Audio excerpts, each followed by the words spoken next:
With the fast break points and advantage of the Spartans, it also goes green with bench points. Plus 23 advantage. Well, it's been a case of Michigan State playing to its strengths.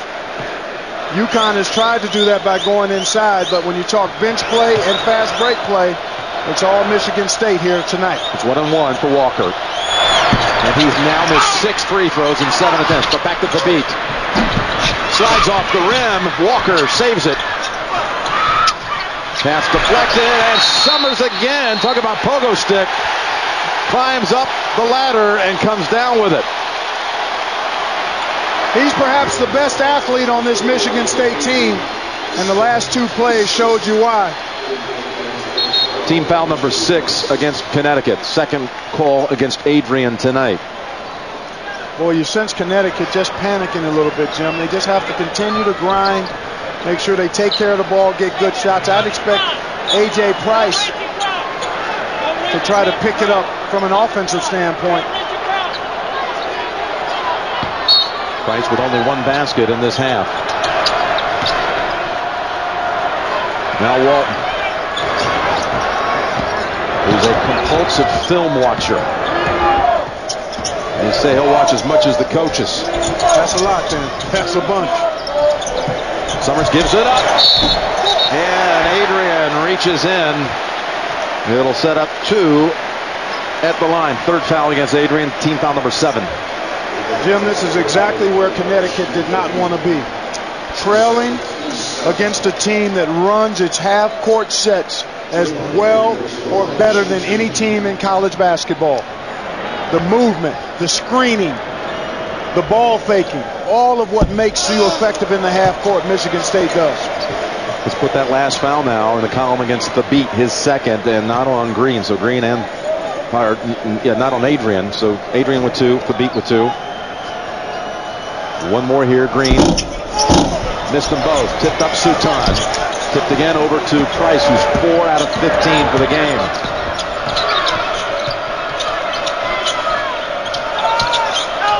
Must mount the big rally now with 5 minutes to go. How about that? That bench fueled by Green in this half and Lucius in the first half. Summers as well. Price. Foul call on Michigan State. Well, I thought they were going to call a held ball there. Draymond Green felt the same way. That's his 4th on Green. Let's take a peek. Boy, he got a lot of that pumpkin. Then he got his arm tied up. There it is. There he is. He got the arm tied up in there.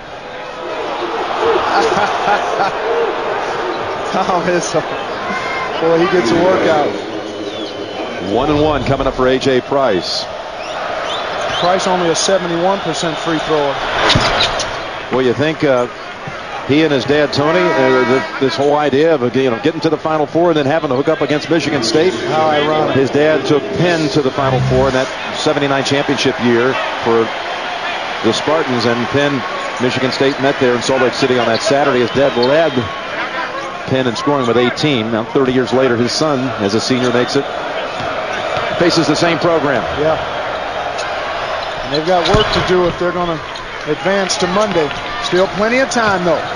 Plenty of time, and this team is good enough defensively to get stops, and then they've got to execute at the other end.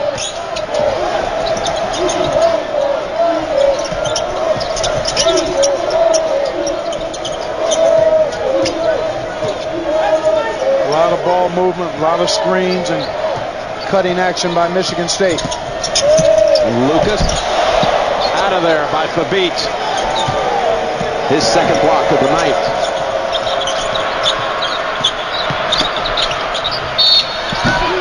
And Price will go right back to the line after hitting a pair. Was called against Summers. That was a determined take there by A.J. Price, Jim. He made up his mind he was going to get something positive done and did just that. Number 2 on Summers.